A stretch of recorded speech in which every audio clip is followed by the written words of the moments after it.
Okay, hi everybody. This is Dr. Shaan from Vitality Chiropractic. Welcome back to our interview series where I'll be talking with other people that work in healthcare about their stories, how they got started, and of course, the people that they help. Today's guest is Katherine Khoo from Aman Wellness. She is a functional nutritionist and works with a specific type of nutritional therapy. How's it going? Hi, Dr. Shaan. Thank you for having me here today. Thank you for Uh, joining. yeah, it's been busy for me. What about yourself, Dr. Shaan? How have you been doing? Busy in other ways. I would love to be seeing patients at the moment, but at least from June 2nd, we will be able to open, which is a great thing. How about yourself? Uh, How have you been keeping busy at the moment? I've been doing a lot of video consultation, running a lot of webinars. And yeah, it's busy, but Okay. not really consulting a lot of patients, a lot of clients yet at the moment. So for someone who's never seen a nutritional therapist, how would you describe nutritional therapy to them? That's a very common question. Okay, in a very simple term, I would say that a nutritional therapist is someone who uses nutrients, whether the nutrients comes from your diet or supplementation to help reverse a disease condition. So using nutrients to return a person back to their original healthy self before the disease came about. Yeah. So that's That's basically what we do. okay. And if we start from the very beginning, then how did you get into this profession? Uh, I I've been doing this for about 7.5 years. It started with my own health. I was under a lot of tremendous stress at one point, and before that, before becoming a nutritional therapist, I was working in a corporate world. Tremendous stress. I had hormone imbalances. I was putting on weight, belly fat, spare tires, whatever you want to call it. Getting infections, flare-ups, skin rashes, insomnia, and sometimes panic attacks and anxiety. So I was looking for a solution, and I've been to a lot of doctors. They gave me all kinds of medicine. It helps to control the symptoms, but it doesn't seem to solve my problem permanently. So while I was searching for an answer, I came across nutritional medicine. So I started off by attending a short course, which was about 9 months. It was not a practitioner's course. It was just for my own knowledge. And even then, I managed to reverse my condition. So my hair stopped dropping. I started losing weight. My skin flare up went away. I slept better. That was it. That was the start of it, that I knew nutrition and lifestyle change can be the answer to a lot of different problems. And so to cut the story short, from there I left my corporate job. I went back to further studies, got my license to practice, and here I am. Okay, so you mentioned before about some changes that were made. Is there any particular changes, say, that were helpful for you in that kind of change of, like you said, losing weight and the hair not falling and anything else? Yes, one of the major change I did was in my both areas actually. There was a major change in my diet. I took out processed food, and I eliminated all the simple carbohydrates like noodles, supermarket bread, so all those biscuits, cookies. So I stopped all that, and that helped a lot with the belly fat loss and weight loss. Then the other thing that I did was started some exercise program, fitness program, and you can't run away from it. You would, yeah, exercise is good for everyone. Yeah. Okay, and before you went to see then someone in nutritional therapy, what kind of other practitioners had you seen before then? No, I did not. I did not at that point of time. I was not even aware that nutritional therapists exist. Okay. So I've been to TCMs. But most of the time it was just medical doctor. I went to 3 different doctors trying to find out what's wrong with me. Why do I have this anxious panic attacks? Why is my head dropping, and Okay. all that kind? Yeah. And did they have any diagnosis or kind of treatment or medication at the time? No, they told me that, yeah, it's just stress. And then for my skin, they would send me back they would send me home with some cream Mhm. to reduce the itch, or sometimes they would give me antihistamine. And that was about it. Right. No further medication. And most of the time I was told there's nothing wrong with you, it's just stress. Hmm. Yeah. which I mean, stress is something a lot of people are dealing with. I always find it interesting to try and figure out the difference of why one person, say, who has the same kind of stressful environment or the same kind of problems, doesn't have the same kind of symptomology as somebody who has exactly the same thing sitting right next to them. It's kind of very Yes. interesting. Yep. So for somebody who comes to see you, what does a normal process look like the first time they come to see you? I would go through the history, the health history, the medical history, and that would take about 30 minutes to 45 minutes. So it's quite intensive. So that would be the first step. And then after that, if they need to do further testing, like saliva or urine test, then we will proceed. If there is none, then we will go into the consultation session where I will point out to them what is the root cause of the problem, where is the primary issue, and what is the next step that they should be doing. Now, most clients would come with a lot of issues. So one of my tasks is to help them focus. That means, hey, this is the primary cause. Let's look at this first. Let's target this first. So I will help them refocus back their attention to the primary cause, and then we will agree on the next steps forward. At the end of it, they will leave with a nutritional guidelines on the diet, what are the diet modifications, the nutritional guidelines, and that would differ for every client because everyone, like you said, stress for two-person, the symptoms would be very different. So everyone would have a different nutritional guidelines. Uh, Also, everyone has a different lifestyle. One person could cook very well. The other person would say, I don't want to cook anything at all. I just want to buy from outside. So yeah, then there will be a supplementation plan as well. Again, everyone would have a different supplementation plan, and also complementary services that I would recommend, which I don't provide, but other complementary therapies that would complement and help them to recover faster. So it could be fitness, it could be TCM, it could be chiropractor like yourself, it could be Seifu or other necessary therapies. Okay. And tell me a bit more about some of the patients that you commonly see or some of the conditions that you're commonly presented with. Most of my clients are female, and most of the time I see female with hormone issues. So it's either fertility issues, menstrual cycle issues, or it could be fibroid cysts and endometriosis, and cancer as well, especially in cases of breast and ovarian cancer, right? Okay, and is there anything that you've noticed, say, is any particular trends in these groups, say, whether it's, I don't know, more inflammation issues or yeast or anything like that? Yes, there is a very distinct trend. And one of the things that I notice across all is whether they realize it or not, across all, there is usually poor gut health and poor liver health. And that is caused by a long term of poor dietary habits. Okay, and for these groups then, especially say if it's more gut health, do you talk a lot about probiotics? Yes, I do. We will talk about the importance of probiotics, and then in terms of eating or getting more probiotics, it could be from fermented food or it could be through the supplementation. Again, it depends very much on the client's lifestyle, whether they are willing to prepare naturally fermented foods or they just want to pop a pill. So yeah, so we'll go through that route.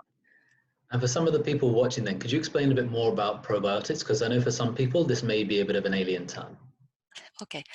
Probiotics are just natural organism. They natural life organisms. So they can be bacteria, they can be yeast, uh, mostly bacteria and yeast that is found in us, in our gut health. And they play a major role. There is about more than 1,000 over species of different bacteria in our gut. And they are there to help us with our immune system. So they help to regulate our immune system. They help to balance our hormones. And some of them even helped us to produce certain food and neurotransmitters. So they have a role there. So they are not just there for the sake of being there. So a probiotic is very important. And if certain species overtake certain species, then there is an imbalance. And when there is an imbalance, all the things that I've talked about, the food production, the hormone management, the immune system management, it will all be imbalanced too. That's when we start to feel symptoms and not so well, illnesses and symptoms and feeling of unwell. And you mentioned before about there being different types, such as, ones people can make naturally, like things like, kombucha, kefir, and then ones people can Yes. take in a pill form. Do you have a preference between the two? Which do you think may be more beneficial or less beneficial, or are they kind of equal? They're kind of equal, on the assumption that you take a very good quality pill form. Yeah, if you take a good quality pill form, it's kind of equal. So it doesn't really matter whether you're taking from food or from pill. The only thing I would caution is because, like I said, we have 1,000 over different species of microbiota in our gut, or bacteria in our gut. So we always want to make sure that we have that variety of species. So if you're taking a pill form, and in pill, sometimes you will notice that in that particular pill, they will have like 10 different species or 9 different species. So the number of species is limited in the pill. So if you're taking a pill form, you do not want to unknowingly cause an imbalance where one species overtake another. So my advice is not to take for too long. You take for about 3 months, then you stop for about 1 to 2 weeks to help regulate before you start again. Okay. Okay. That's something I've never heard about, the idea of the cycling of it almost. That's a very safe cycling. Okay.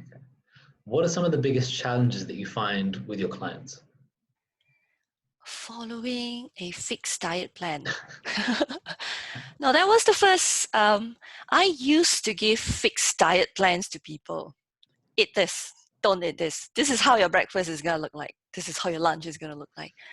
When I first started out as a nutritional therapist, and I realized over the years that it doesn't work. Nobody follows it. The moment they walked out from your center, or that's it, everything else will be very different.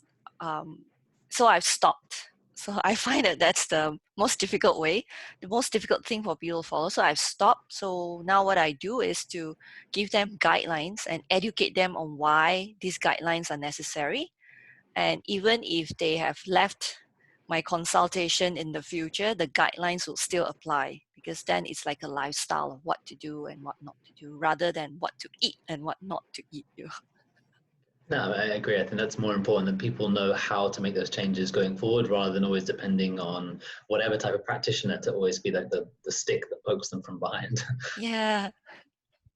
I know for yourself, you generally have a busy schedule, even now, during the circuit breaker, and you do some talking publicly. Again, not now as much. What do you think are some of the most important factors of your success? Uh, well, nothing to do with nutrition, though. It's perseverance. Yeah. Um, yeah, it has been, well, throughout my journey as a nutritional therapist, even right from the beginning, from the very start of it, especially 8 years ago when I first started, when people do not know and don't understand the importance of food and the influence of food, the influence that food has on your life and health. So there was a lot of pushbacks. There was a lot of comment that nutritional therapy and nutrient to help you manage disease is all pseudoscience. So yeah. So but then eventually everybody started. They are more exposed to it now today. So everybody started to understand the importance of a healthy nutrition, good food, and all that. So yeah, perseverance was the first thing that I learned. There will be obstacles. There will be small hurdles. Some of them would seem like a huge mountain, but eventually you will reach your destination and your goals. It's kind of And crazy that some people don't see the connection of the two. I'd always think of it kind of like building a house. If you build it with bricks that are made of cardboard, it just won't be as strong. It just can't be. oh no, I had a very, at that point of time, it was very upsetting to me, but eventually I learned to understand, yeah, it's just because people are not aware of it. Yeah. So when I first left my corporate job to take on this role of becoming a nutritional therapist, there was some very, very close family members who was very upset And I still remember they said this to me. They said that, well, even if I were to fall sick, I don't want to see you because it has nothing to do with nutrition. I would just see a doctor to get myself healed. So, then eventually, yes, it's because they were not aware of the importance of nutrients and nutrition. Yeah. So, but hey, after a while, people get it. It's kind of like saying to someone, "Oh no, I don't need to stop smoking. I'll just wait until it gets really bad, then I'll go see the doctor. That's fine." Yes, The something easiest like way that. for it. Yeah. For yourself, what are some goals you have for your own practice and even for nutritional therapy as a profession within Singapore? Um, for myself, over the 7+ years that I've been a therapist, I want my client to walk away knowing how to stay healthy for themselves, rather than just keep coming back. Rather than they walk away today healthy and tomorrow they come back feeling sick again, right? So they should be able to walk away feeling healthy and continue to feel healthy and feel better. They must have that knowledge when they walk away. So that's my goal, for hopefully for all my clients. So in that sense, I'm trying to skew my business and my profession more into educating, more into teaching, more into running, more into workshops and running trainings and all that. So not just consultation. I'm trying to skew it down. So if I can pass on this knowledge to as many people as possible, especially wellness professionals who are not trained in nutrition, but they are constantly in touch with clients who needs nutritional intervention, nutritional help. I'm hoping that I could run workshops for this type of people and that they would share with as many people as possible. So the others would hear about the truth, not the myth, and especially so not the twisted truth on nutrition, those marketing gimmicks. Those are the most dangerous. What are some of your views on some of the, I guess, slightly more extreme diets at the moment, whether it's, people going low carb or low fat or whatever they would be? I think ketogenic diet is pretty extreme. I'm not against ketogenic. There are health benefits, but I just want to say that whoever decides, whoever it is that decides to go on a ketogenic diet, or any diet for that matter, please understand that there is always a pro and a con. Yeah. So you need to understand what is the benefit of it and what is the long-term risk of it before you just embarked on it, on just jumping on board and just follow. There could be detrimental health effects if you're not aware of it, if you are not doing the right thing in a diet or not doing the right thing to manage it. Yeah. I personally, I tried ketogenic diet a few years ago. I did it for around nearly a year. And I could say, yeah, like health benefits were great. I did blood tests, but there's points where you stand up and you slightly black out and you're like, okay, I should probably eat an apple or something right now. Like it's okay as long as you're not doing lots and lots of exercise, then it's very, very difficult. It really doesn't work Yes. and fit into that kind of lifestyle at all. Yeah. Yeah. Sorry, carry on. No, I was just going to say that we do use ketogenic or low carb diet for disease management, but again, it is very closely monitored and every individual is different. Yeah. Yeah, I've seen a lot of research coming out showing that it's really good with things like, say, Alzheimer's, with dementia, really good with mental, and again, that kind of high-fat diet fueling the brain. But Yes. if you have diabetes, it's actually quite dangerous. So Yes, it correct. really has to be a balance between the two. Yes. In terms of research, then, is that something you would want to see more of within nutritional therapy? Yes, I would like to. Yeah, I would really love to see more research, but to be true to the truth as well, there are a lot of research papers out there, even papers as early as 1940s, 1950s. You do get a lot of research on nutrition, but I believe that a lot of those papers are not actively published, they are not widely known. And also a lot of these are misquoted. Yeah. Again, Especially, for twisted truth, for marketing gimmicks. yeah, this is the problem sometimes with research. It's who's funding it at the baseline of all of Yes. it. I'll actually be talking with somebody later today who he works in, he's a chiropractor as well, but he works in research that's not all chiropractic. Actually might be interesting for nutrition because it's it's all what we call heart rate variability. So it's kind of how the body is adapting. And if you could show that, say, nutritional therapy was improving that, that could definitely be a very helpful tool as well, showing not just even the symptomatic side, but literally how the body is functioning at a higher level would be great. Yes, that would be very, very interesting. Thank you. Of course. In an ideal world, and especially here in Singapore, what kind of changes would you want to see implemented into healthcare systems?